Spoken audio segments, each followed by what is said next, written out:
Sebagai anak abah dia sedang mainkan agenda politik. Sebenarnya Panji kalau ditanya balik dia banyak nggak bisa jawab tentang misalnya di antara mereka ada yang terlibat atau bahkan menjadi ketua dari gerombolan Ceboker Nusantara. Guys, balik lagi bersama saya di sini Bang Leo ya di Sirait Media. Di video kali ini suasana lagi ramai nih teman-teman. Ramai banget. Belum habis satu isu, muncul isu lain ya. Setelah kelompok teroris mulai tenggelam dan ya proses hukum tetap berjalan memang ya. Tiba-tiba ya muncul kabar Partai Demokrat yang bakal melayangkan somasi ke YouTuber Nusantara, yaitu ketua umumnya Mas Agri ini ya. Ya abang kita ini ya, ketum kita ini ya. Belum selesai di situ, muncul lagi yang namanya Republik Fufu Fafa atau slang ya. Waduh, ini apalagi ceritanya ya. Dan yang ketiga, nanti kita akan lihat hadirnya komika Panji dari dunia stand up komedi. Katanya sih ngerosting ya. Tapi jujur saja ya nggak lucu sih sebenarnya. Itu yang ada itu memfitnah kalau menurut saya atau menjual bisnis ya dengan dibalut dengan komedi ya. Padahal dia kan kita tahu sendiri ini Panji ini adalah jubirnya Anies ya kan. Makanya dia terus menjatuhkan Pak Prabowo, Presiden Indonesia dan juga Mas Wapres Gibran ya kan. Nah semua itu akan kita bahas satu persatu di video kali ini. Tanpa perlu berlama-lama kita tonton dulu beberapa cuplikan videonya. Lalu kita akan reaction bareng-bareng ya. Santai tapi tetap pakai akal sehat ya kan.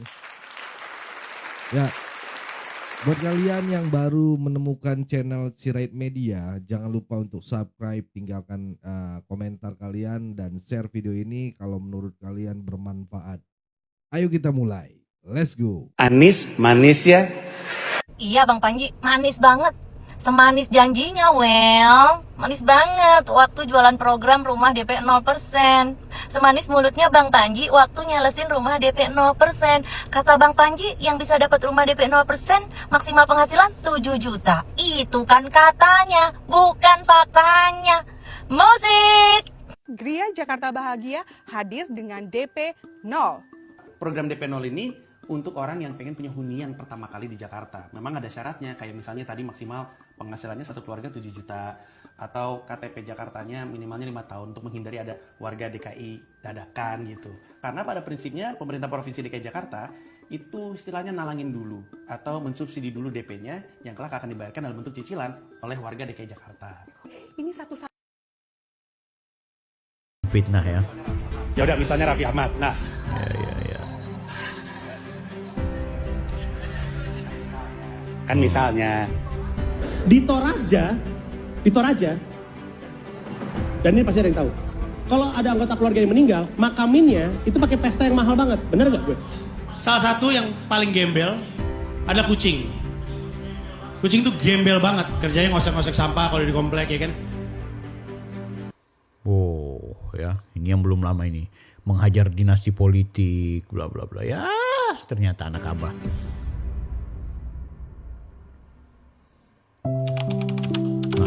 Tidak pernah menghina atau memfitnah. Oke. Meskipun dihina, difitnah, dicaci, diolok, dia tidak pernah membalas. Semoga selalu dikuatkan ya Raffi, karena di bahumu ada banyak orang dan keluarga yang bersandar. Raffi itu kalau menolong orang tuh nggak lihat, nggak pandang bulu gitu loh. Laki ya ditolong, cewek di muda tua semuanya. Panji Pragiwaksono bukan cuma komika, ia figur publik dengan jejak politik yang jelas. Pernah menjadi juru bicara Anies Baswedan, Panji jelas bukan aktor netral, jelas punya kepentingan politik. Masalahnya bukan pada pilihan politik, itu sah. Masalahnya posisi politik itu dibungkus sebagai humor, seolah candaan. Padahal arah dan target kritiknya konsisten. Ini bukan lagi komedi polos, ini framing.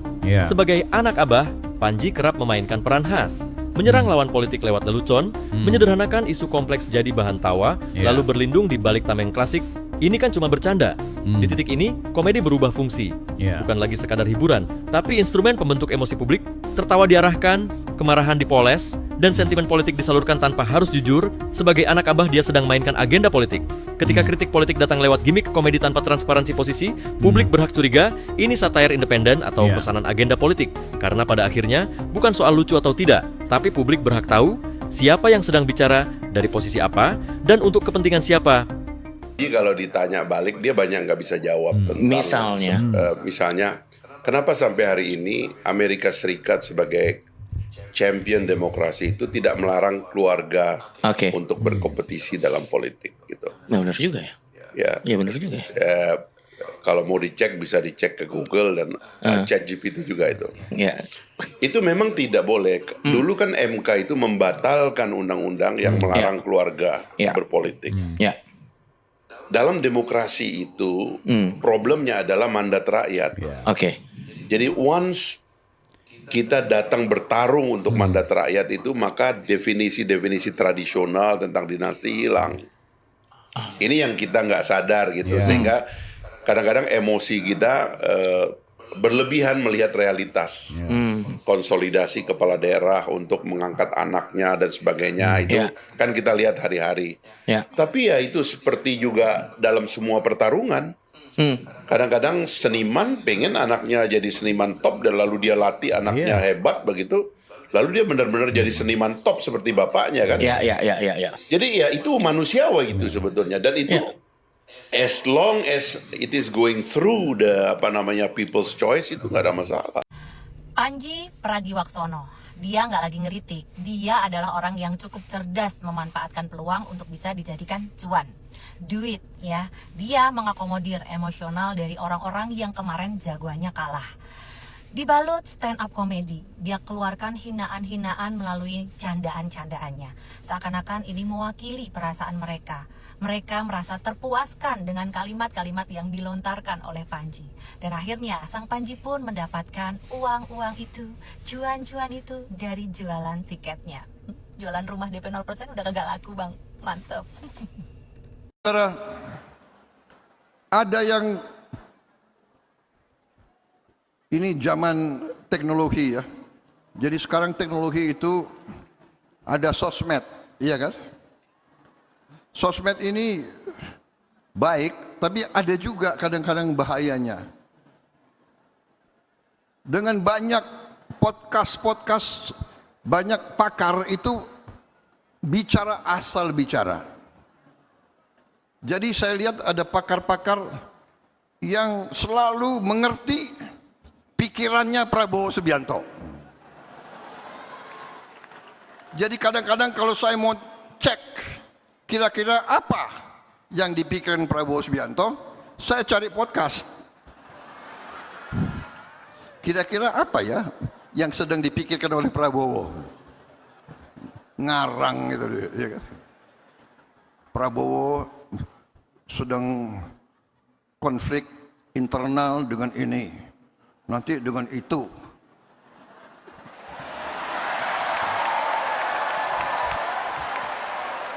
Senangnya rame, gaduh, padahal nggak ada, saudara-saudara. Jadi, saudara-saudara, yang saya katakan tadi, pakar-pakar geopolitik mengatakan bangsa Indonesia ini akan menjadi bangsa keempat terkaya di dunia.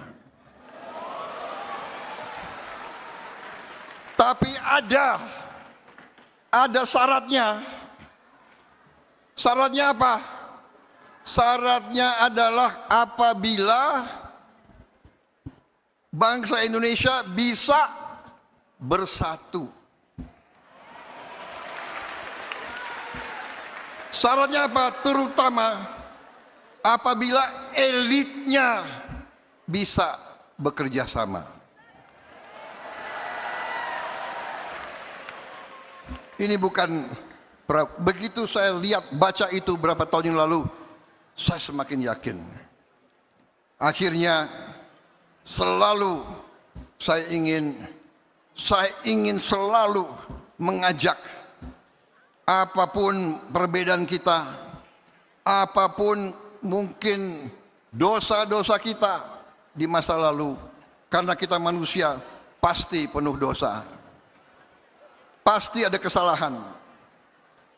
Tapi sekarang kita harus bekerja sama, kita harus kompak, kita harus bahu-membahu.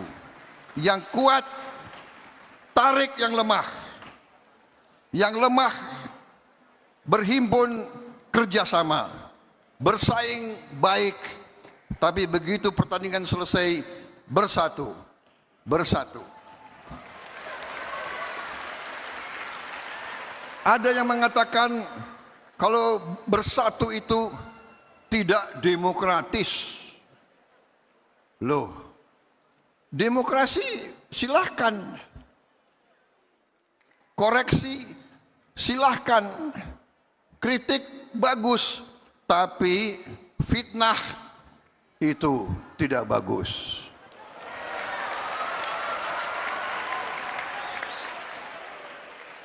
Semua agama tidak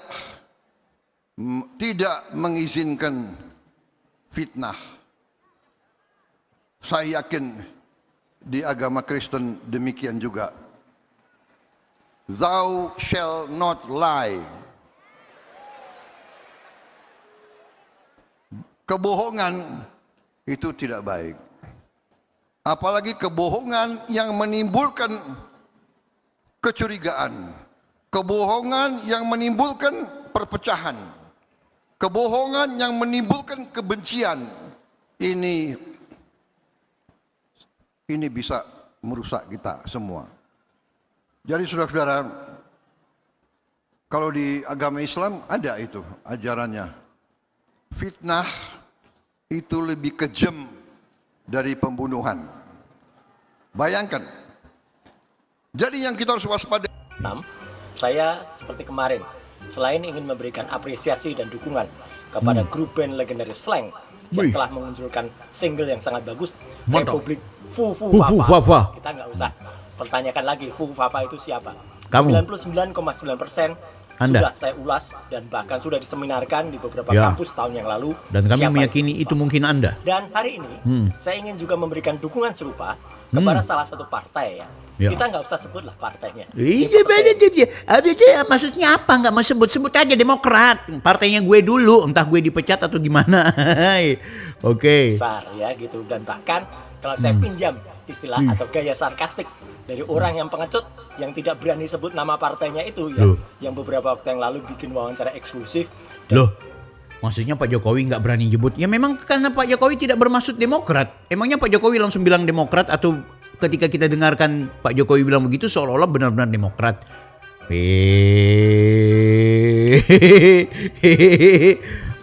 Kira-kira gimana guys? Kalau seandainya Pak Jokowi bilang ada orang besar, ya, kenapa kok kita semua tertujunya ke Demokrat? Ya wajar lah Bang Bil. Wong orang-orang yang Demokrat pada cacing kepanasan kemarin muncul-muncul satu persatu. Lah, berarti itu konsumsi dan juga perspektif publik. Tapi kalau seandainya bisa saja kan Pak Jokowi bermaksud ada orang besar di sini, ya besar sekali ya. Panji kan besar juga. Ada Megawati besar ya kan. Ada orang-orang besar. Tapi sudah, kita nggak usah bahas itu. Kita dengerin lagi si Habib Roy Suryo ini. Dan dia mengatakan orang sudah tahu siapa. Orang sudah tahu. BHPP-nya ya, Badan Hukum dan Pengamanan Partainya sudah Demokrat melakukan somasi dan juga akan melayangkan tuntutan kepada beberapa akun di TikTok dan juga YouTube ya. Dan juga di antara mereka ada yang terlibat atau bahkan menjadi ketua dari gerombolan Ceboker Nusantara. Gerombolan Ceboker Nusantara maksudnya YouTuber Nusantara.